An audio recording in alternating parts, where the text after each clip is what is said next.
So I have often commented on the idea, the truth, that life is a gift. Life is a precious gift that has been entrusted to us. And that doesn't mean that life isn't difficult. Okay, that we want to hold those two things in tension. But the reality that life is a precious gift. And so what do we do with the gift that God has given to us? What do we do with the gifts that God has given to us? It is in giving that we receive. That the gift of life has been given to us.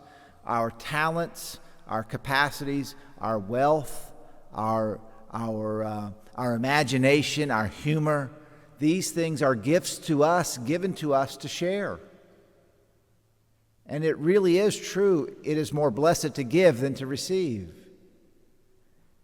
And in giving. And so we hear about the givers here. Mary Magdalene and Joanna, the wife of Herod's steward, Chuza, Susanna.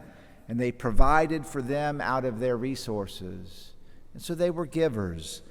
St. Paul, in his letter to the Corinthians, which is a very interesting idea, that here the church at Corinth is not mature, but it's not brand new either. And here is Paul writing, and he's trying to convince them of the resurrection of the dead. You know, that's in our creed, right? We say that every time we say the creed.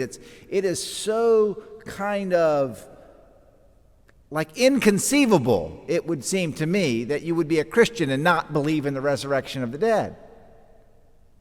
But we can't forget how steeped that idea was in Greek culture, that this life is all there is.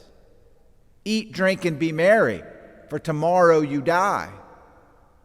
And that was so deep in the heart and soul of people that it took a while for that to come out of them. And so the idea was that Christ is going to bless me in this life, and that's that. And then I'll be dead. And Paul is like, no. If for this life only you have believed, you are the most pitiful person that there is. St. Paul says, if for this life you believe, if your existence for these 50, 60, 70, 80 years is going to be made more glorious, and that's your Christian faith, then you got it all wrong, he says. Completely wrong. And Saints Cyprian and St. Cornelius lived that.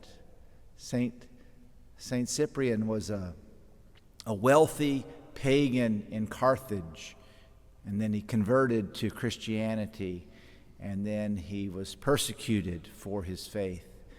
And St. Cornelius, Pope St. Cornelius, he was exiled, and there was an anti-pope. There was a claimant to the papacy that was alive at the same time as him. And the church was divided during his time. And both of these saints are championed for their desire to bring the church together in unity.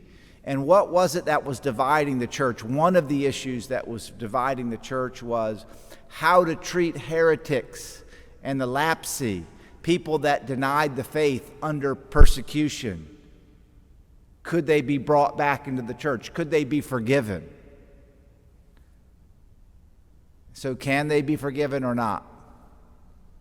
Yes, they can be. But there was an argument that said, no, they can't be. If they publicly deny the faith, then they're done.